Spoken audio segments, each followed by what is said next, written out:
मागील भागात आपण पाहिले, विवेक मामाबरोबर गेला होता असे त्याने कबूल केले व त्याच्याबरोबर केलेल्या गमती सांगितल्या. अगदी थेट मामाला त्या गृहस्थांनी पैसे दिले इथपर्यंत सगळं. विवेक सगळं सांगू शकला, पण कुणाकडे गेलो होतो ते नाव सांगू शकला नाही. नेहमीपेक्षा विवेक आज लवकर झोपला. मामाबरोबर भटकल्यामुळे तो दमला होता. आटलेकडे येणाऱ्या जाणाऱ्या मंडळींना, नातेवाईकांना आजपर्यंत बाबीचा सगळा इतिहास समजला होता. आता त्याचं कुणाला काही वाटेनासं झालं होतं. ती आता गृहीत धरायची बाब होती. इतकंच नव्हे तर त्यात बाबीच्या करारी व्यक्तिमत्वाचं कौतुक होतं. आटले सरांच्या धारिष्ट्याचं नवल वाटत होतं आणि कुठेतरी प्रत्येकाच्या मनात अशी सदिच्छा होती की विवेकने नावलौकिक कमावून बाबीचे पांग फेडावेत. बाबीला आता जवळजवळ सगळ्यांकडून योग्य तो आदर मिळत होता. नोकरीतही बस्तान चांगलं बसलं होतं. वाटवेसाहेब पुन्हा वाटेला गेले नव्हते किंवा डूक धरला नव्हता. ते बाबीशी मोकळेपणी बोलायचे, चेष्टा मस्करी करायची. ह्या चेष्टा मस्करीत एक तऱ्हेचा मोकळेपणा होता, पण त्यात तो अर्थ नव्हता. तसं आयुष्य अगदीच वाईट चाललेलं नव्हतं. अक्का म्हणाल्या, शरद विवेकला घेऊन तुझ्याच घरी गेला असेल. दुर्गाबाईंना किंवा नानांना त्याला भेटायचं असेल. पण ते काही बाबीला आणि त्यांना तितकंसं पटलं नाही. मग सर म्हणाले की तुझ्या त्या शेखरकडे हा त्याला घेऊन गेला असेल. पण तिकडे घेऊन तो काय साधणार? साधायचं काय ते नाही सांगता यायचं. पण त्यांचे ते सगळे एक झालेले आहेत. यावर तो खरंच शरदकडे घेऊन गेला असेल का? नाही, पण तसं नाही. पण नंतर पुन्हा बाबीच्या मनात आलं आणि गेला असेलच तर. आता पुढे. हा नक्की भास आहे. शेखर पुन्हा येईल एवढ्या वर्षांनी? अशक्य. आणि शेखरच असेल तर? मग याचा अर्थ असा होतो की शरद काल विवेकला घेऊन त्याच्याकडेच गेला होता. हे सगळे विचार पूर्ण व्हायच्या आतच दार वाजलं. या. शेखर आला. तो चिंताग्रस्त दिसत होता. नाईलाजाने तो आला असल्याचं स्पष्ट समजत होतं. मला इच्छा नसताना यावं लागलं. You are welcome. खोटं स्वागत करण्याची मुळीच गरज नाही. स्वागत व्हावं अशी माझी अपेक्षा पण नाही. मी फक्त जाब विचारायला आलोय. कुणी जाब विचारावा असं माझ्याकडून घडलेलं नाही. तुला केवढा ताटा, केवढा अहंकार. आता ही नाटकं पुरे झाली. ताटा, अहंकार ही विशेषणं मान्य. नाटक हा शब्द बरोबर नाही. बोलण्याच्या आवाजाने विवेक चुळबुळ करीत उठला. त्याने डोळे किलकिले करून पाहिलं. तो ताडकन उठून बसला. कालच्या अत्तराच्या ओळखीचा वास आला. त्याला आणखीन प्रसन्न वाटलं. आई, काल आम्ही ह्याच काकांच्या घरी गेलो होतो. बबड्या, हे काल का नाही बोललास? मला नाव कुठं माहीत होतं? काका, तुमचं नाव सांगा. बब्या, हे काही तुझे काका नाहीत. बाबे? आई, काका पण तुला बाबे म्हणतात? तू अगोदर खाली जा. तोंड धुवून ये. म्हणजे तुम्हाला काहीतरी बोलायचं आहे ना? हो. बाबी आणि शेखर दोघांना हसायला आलं. क्षणभर आपण का आलो होतो हे शेखर विसरला. नंतर तो गंभीर झाला. बोला, काय म्हणताय? काल शरद विवेकला घेऊन माझ्या घरी आला होता. आत्ताच समजलं. नक्की आत्ता? बाबी काठोकाठ उपवासाने म्हणाली, तुम्ही कदाचित मला ओळखलं नसेल तेव्हा मी खोटं बोलत असेनही, पण विवेकला खोटं बोलायचं कारण नाही. तुमच्यासमोर मी त्याला विचारलं. मला आता वेड लागायची पाळी आली आहे. का पण? श्रद्धास्थानाला तडा गेल्यावर दुसरी कोणती अवस्था उरणार? श्रद्धास्थानाला तडा? होय. आता त्याला तू जबाबदार आहेस. मी? होय. सामान्य माणसाप्रमाणे तू डावपेच लढवायला लागलीस म्हणून तुझ्या श्रद्धास्थानाला तडा गेला. टिंगल करू नकोस. अरे पण मी तुझं श्रद्धास्थान का? विश्वास बसत नाही? बाबा रे, असा राम प्रहरी चिडू नकोस. काय झालं ते सांग. बाबे, काय सांगू? केवढा अभिमान होता मला तुझ्याबद्दल. तुझ्याशी लग्न नाही करू शकलो तरीसुद्धा तुझ्याबद्दल काय वाटतं? It is all right. असं काय करतेस? मला नीट बोलू दे ना. जरूर बोल, पण मुद्द्याला धरून बोल. मुद्द्याचं बोलतोय. तुझ्याबद्दल वाटणाऱ्या अभिमानाची राख केलीस. त्यापेक्षा सरळ मदत मागितली असती तर आवडलं असतं. पैसाच हवा होता तर हा आडमार्ग कशाला? बाबी ताडकन उभी राहिली. मामला एवढा लाईटली घेण्यासारखा नाही याची तिला कल्पना आली. शेखर कुठून झोकून वगैरे आलात की काय? अरे वा, तुझाही आवाज चढू शकतो तर. That's good. तू खुशाल ओरड. मी भीत नाही त्याला.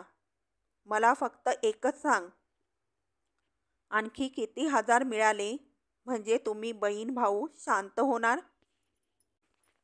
Nonsense. Shekhar, kindly get up and get out. I can't tolerate your such allegation. मी निघालोच आहे, राहायला आलो नाही. तेव्हा गेट आउट वगैरे म्हणायचं कारण नाही. माझ्या प्रश्नाचं उत्तर दे की मी निघालो. ज्या प्रश्नाची माझा कसलाच संबंध नाही त्याची उत्तरं मी मुळीच देणार नाही. तुझा संबंध नाही यावर माझा विश्वास नाही. तू काय म्हणतोस तरी काय? कधीही आवाज न चढणाऱ्या बाबीचा तो चढा आवाज आणि आवेश पाहून शेखर विचारात पडला. थोडासा पवित्रा बदलत तो म्हणाला, तुला काही माहीत नाही ह्यावर माझा विश्वास नाही, पण तुला कोणताही चान्स ठेवायचा नाही म्हणून सांगतो. 2 महिन्यापूर्वी शरदला 1500 रुपये दिले. त्यानंतर 1200 रुपयाची मागणी करण्यात आली. ती मागणी पुरी करायला वेळ लागताच. शरद विवेकला घेऊन माझ्या घरी आला. आज मी मुद्दाम आलो असं म्हणत शेखरने खिशातून नोटांचं बंडल काढलं आणि टेबलावर ठेवलं. त्यानंतर खिशातून चेकबुक आणि पेन काढत तो म्हणाला, आज मी 25,000 कॅश आणि त्याशिवाय कोरा चेक घेऊन आलो आहे. हवा तो आकडा टाक. मात्र हा व्यवहार शेवटचाच. त्यानंतर ब्लॅकमेलिंग थांबायला हवं, नाहीतर प्रकरण चिघळेल. हे तू सगळं इथे येऊन मला का सांगतोस पण? ह्यातली 3/4 रक्कम तू घेतेस असं शरद करून समजलं. शेखरने असं म्हणत नोटांचं पुडकं बाबीसमोर धरलं. बाबीने ते हातात घेऊन उलट शेखरच्या तोंडावर मारलं. त्याच्या डाव्या गालावर आपटून ते खाली पडलं. त्याचवेळी आटले सर दारात उभे होते. ते पुढे झाले. त्यांनी ते पुडकं उचलून शेखरच्या हातात ठेवलं आणि ते म्हणाले, आमची बाबी तापट आहे, तरीही सहसा तिचा तोल जात नाही. तिचा तोल आता गेलेला मी प्रथम पाहिलं. तुम्ही तुमचा बॅलन्स सोडायला नको होतात. हे पैसे ठेवा. पैसा फेकून माणसं जिंकली जात नाहीत.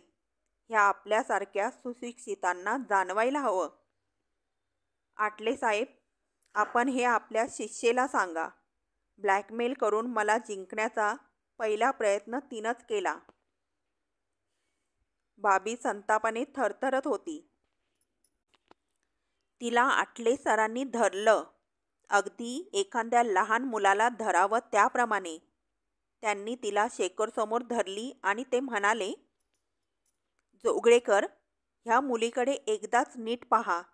हिच्या सहवासात ज्याला स्वर्गीय सुख म्हणतात त्याचा तुम्ही प्रत्यय घेतलात. तुम्हा उभयतांचं एकेकाळी अद्वैत झालं होतं. परिस्थितीनं नंतर तुमची ताटातूट झाली. ही पोरगी तरीही त्या क्षणाशी प्रामाणिक राहिली. तुमच्या पत्रातल्या शब्दावर विश्वास ठेवून राहिली. त्यानंतर अगदी ह्या क्षणापर्यंत तिनं काय काय सहन केलं त्याला तोड नाही. सत्याची कास सोडू नका हे मी आयुष्यभर मुलांना शिकवित आलो.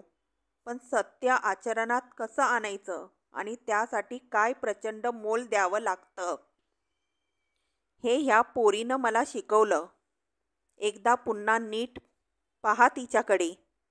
सत्यासाठी उभ्या आयुष्याचा होम करणारी ही एक अंतर्बाह्य लख्ख मूर्ती आहे. प्रेमभंग आणि लोकोपवाद ह्या 2 अग्निपरीक्षा दिल्यात हिनं. हिला समजू शकला नाही तर ते तिचं दुर्दैव नाही, तुमचं दुर्दैव. सर त्यांना काही सांगू नका. तू खाली जा बेटा. I know you are not well. शेखरकडे न बघता बाबी निघून गेली. आटले सर आणि शेखर त्या खोलीत उरले. तेवढ्यात विवेक वर आला आणि म्हणाला, आजोबा तुम्हाला आईनं असाल तसं बोलवलं आहे. बसा जोगळेकर, मी आलोच. विवेक काकांना मस्तपैकी कविता म्हणून दाखवायची. आटले सर गेले. खोलीत आता विवेक आणि शेखर. मोठी चमत्कारिक परिस्थिती. आपला हा मुलगा आपल्यासमोर. आपल्याला ब्लॅकमेल करण्यासाठी आपल्याच मुलाचा उपयोग करण्यात येतोय. Life is really strange. बाबी खरंच निर्लेप असेल का? निरपेक्ष उत्तर कुणाजवळ असेल? तेवढ्यात विवेकने शेखरच्या जवळ जाऊन हळूच विचारलं, तुम्हाला माझा मामा रोज भेटतो का हो? हो भेटतो ना. तुला नाही भेटत? शू, हळू बोला नाहीतर थांबाच. असं गडबडीने म्हणत विवेक वळला. त्यानं खोलीचं दार बंद केलं. पुन्हा आत येत तो म्हणाला, आता बोलूया. आता जोरानं बोला. शेखरनं विचारत, दार का लावलंस? तुम्हाला माहीत नाही काय? मामाचं आणि आईचं भांडण झालंय. कधी? कुणाला सांगणार नाही ना? नाही. शपथ घ्या. शपथ. गळ्याला चिमटा घेऊन. हं सांगा. वचन द्या पाहू त्यापेक्षा. म्हणजे बरं. घे वचन घे. आजोबा सांगतात ते मी ऐकलं. काय पण? माझी आई घर सोडून आली तेव्हा तिचं आणि मामाचं भांडण झालं. मामा तर तुमच्याकडे येतो मुळीच नाही. शपथ घेऊ? नको. गळ्याला चिमटा घेऊन घेतो. नको. माझा विश्वास आहे तुझ्यावर. मामा तुला आवडतो पुष्कळ. तुला तो एकदम आवडायला लागला? एकदम नाही, हळूहळू. पण कसा? देवधर काकांकडे मी खेळायला जातो. तिथं मला तो रोज भेटतो. मग आवडला. काल माझ्या घरी कसा आलास? वा, त्याबद्दल घरी मार खाल्ला ना? मार खाल्ला? खाणार होतो. आजोबा होते म्हणून वाचलो. पण मारायचं का? मामा काल पहिल्यांदा माझ्या शाळेत आला. आईला सांगू नको म्हणाला. आम्ही गपचूप आलो. रात्री मामानं फाटकात सोडलं आणि तो गेला. मामा खूप चांगला आहे. तो मला गाणारं यंत्र घेणार आहे. यंत्र? तुमच्या घरी आहे तसलं? तो कसं घेणार? त्यात काय? तुम्हीच तर त्याला पैसे दिलेत. मामा म्हणाला, आता आपल्याला काही कमी नाही. फक्त हे आईला सांगायचं नाही. तेवढ्यात दार वाजलं. विवेक दाराकडे जाताना म्हणाला, बोलू नका हं. तुम्ही वचन दिलं आहे. नाही, बोलणार नाही. दार उघडलं. आटल्यांनी चहाचा कप शेखरच्या हातात देत विचारलं, काय गप्पा चालल्या होत्या? काका सांगायचं नाही असं ओरडत विवेक पळून गेला. सर, चहा घेण्यापूर्वी मला बाबीशी थोडं बोलायचं आहे. मी निरोप देण्याचं काम करतो. ती येईल की नाही हे मला सांगता यायचं नाही. Sir please, I spray you. अहो माझी कसलीच हरकत नाही. तिलाच विचारायला हवं. तुम्ही तिच्यावर फार भयंकर भयंकर नव्हे तर फार गलिच्छ आरोप केलेत. एक लक्षात ठेवा, ब्लॅकमेलिंगच करायचं असतं तर तिनं तुमच्या डोक्यावर अक्षता पडू दिल्या नसत्या. 2 वर्ष थांबण्याची काही गरज नव्हती. मी चुकलो, निश्चित चुकलात. बाबीसारख्या मुलीला ओळखू शकला नाहीत ही निश्चित चूक. सर, प्लीज तिला पाठवा. बाबी आली. तोच शांत करारी चेहरा. बाबे, माफी मागायची गरज नाही. माझ्या समाधानासाठी. हे समाधान फार फार पोकळ आहे, फार तात्पुरतं आहे. तुम्हाला पुढच्या आयुष्यात कायम समाधान हवं असेल तर एक निराळा मार्ग आहे. तेच सांगण्यासाठी मी वर आले, तुमचं माफीपत्र घेण्यासाठी नाही. तू काहीही सांग, मी ऐकायला तयार आहे. भावनेच्या आहारी जाऊन तुम्ही पुन्हा शब्द देत आहात. नीट विचार करा. त्याची गरज नाही. तू चांगलं सांगशील यावर विश्वास आहे. शेखर, तुम्हाला त्यासाठी माझ्या मार्गानं यावं लागेल. म्हणजे काय? घाबरलात? माझ्या मार्गानं म्हणजे माझ्याबरोबर नव्हे. मग? मी जी वाट पकडली आहे त्या वाटेनं. म्हणजे खरं असेल ते कबूल करायचं, प्रतारणा बंद करायची. शेखर गप्प बसला. तुम्ही तुमच्या आयुष्यातल्या सगळ्या गोष्टी वंदनेला विश्वासात घेऊन सांगायला हव्यात. तुम्हाला तिचीच काय ती भीती आहे. ते अशक्य कोटीतलं आहे. का? ती बिथरेल, माझा संसार मोडेल. तो आता मोडू शकत नाही याबद्दल खात्री आहे तुम्हाला? शरदचं तोंड कायमचं बंद केलं म्हणजे कसं? पैशानं? अर्थात. पैसा चारून तोंड कायम बंद होतं असा तुम्हाला अजून भ्रम आहे. कदाचित. आणि उद्या एखादा नवा शरद उभा राहिला तर? दुसऱ्या कुणाला माझ्या संसाराशी काय करायचं आहे? संसाराची नाही, पैशाची. कुणी असं करीन? समजा मीच उद्या पत्र पाठवायला सुरुवात केली तर? छे छे छे छे काय? उद्या मला पैशाची चणचण निर्माण झाली तर? विवेकचा कॉलेजचा खर्च, कपडा लत्ता. नोकरीच्या पैशात कसं भागणार? मी तुला चांगला ओळखतो. माझ्याबद्दलचा हा विश्वास मगाशी मला 25,000 देताना कुठं गेला होता? मला लाजू नकोस. मी चुकलो. चुकलात हे कबूल करते आणि ती चूक मी विसरूही शकते. बायको असं कधी विसरणार नाही. क्षमा तर नाहीच करणार. कशावरून? कारण वंदना बायको आहे, मी मैत्रीण आहे. बायकोपेक्षा मैत्रीण जास्त विश्वास ठेवते, म्हणून क्षमा करण्याची ताकद बायकोपेक्षा मैत्रिणीकडे जास्त असते. मग मी आता काय करू? वंदनेला सगळं सांगून टाका. जिच्याबरोबर अख्खा भविष्यकाळ तुम्हाला घालवायचा आहे तिला फसवू नका. तत्त्व म्हणून ठीक आहे शेखर. हे तत्त्व सांभाळायचं म्हणून मी ही अशी राहिले हे तुम्ही विसरताय. मी हे करू शकते. तुम्हाला एका पुरुषाला अशक्य वाटावं? मला भीती वाटते. मग कठीण आहे शेखर. काय करू? You have to face the fact. पळून पळून कुठं पळणार? जो समाजाला भिवून पळतो त्याची समाज गय करत नाही. भिवून पळणाऱ्याची समाज आणखीन छी-थू करतो. का? का पण? ह्यापेक्षा मोठा पुरुषार्थ समाजाला पेलत नाही. समाज तर सोडा शेखर, खुद्द स्वतःची बायको आपली गय करीत नाही. काय माणसं असतात ही! आयुष्यातल्या ह्या एकाच अनुभवानं तुम्ही गारठलात. मग माझं काय झालं असेल? माझ्या अवतीभोवती सतत अशीच माणसं आहेत. मी काय करत असेन? लग्नापूर्वी झालेलं मूल मी वाढवीत आहे, समाजापुढे न वागता. ह्याचा विचार बाई होऊन करा. हा सामना मी कसा दिला असेन जाणून घ्या. बायकोचे वागमान सहन करायचे आणि पुरुषांच्या नजरा मित्र नाहीतच, सगळे शत्रूच आणत. पुरुषांच्या नजरा कशा असतात हे तुम्ही जाणता आणि बायका वागबान कशा मारतात याचाही लग्नानंतर तुम्हाला अनुभव आला असेल.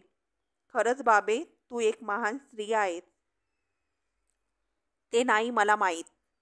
तुमच्यापेक्षा भाग्यवान आहे एवढं नक्की. कशावरून? हो, समाजाचा आणि माझा जो सामना चाललाय तो उघड्यावर, खुल्या मैदानातला आहे. माझी कृतीच तशी असल्यामुळे समाजानं शत्रुत्व न लपवता केलं. तुमचा मामला चोरीचा. तुम्ही कायम वेड्यात. समोरासमोर होणाऱ्या युद्धाचं तुम्हाला समाधान नाही. मी मग काय करू? तुम्ही काही करू शकणार नाही. एखाद्या मोठ्या साम्राज्याप्रमाणे तुम्ही बुडणार. फंद फितरीतून दुसरं काय होणार? जो नियम साम्राज्याला तोच व्यक्तीला. म्हणजे वंदनेला कुणीतरी भेटून सगळं सांगेल असं वाटतं तुला? तसं सुद्धा होऊ शकतं. पण फितुरीबाबत बोलताना माझ्या मनात जरा निराळा मजेदार विचार आला. सांग. माणूस हेच एक साम्राज्य. बुद्धी, प्रामाणिकपणा, ध्येय, निष्ठा ह्यासारखे योद्धे हे साम्राज्याचे सूर्याजी पिसाळ. शत्रूला चाल करून येण्याची संधी हे पिसाळ कधी देतात हे सांगता येत नाही. शत्रूचं सैन्य मोजण्यापेक्षा हे पिसाळ प्रथम फासावर चढवायला हवेत.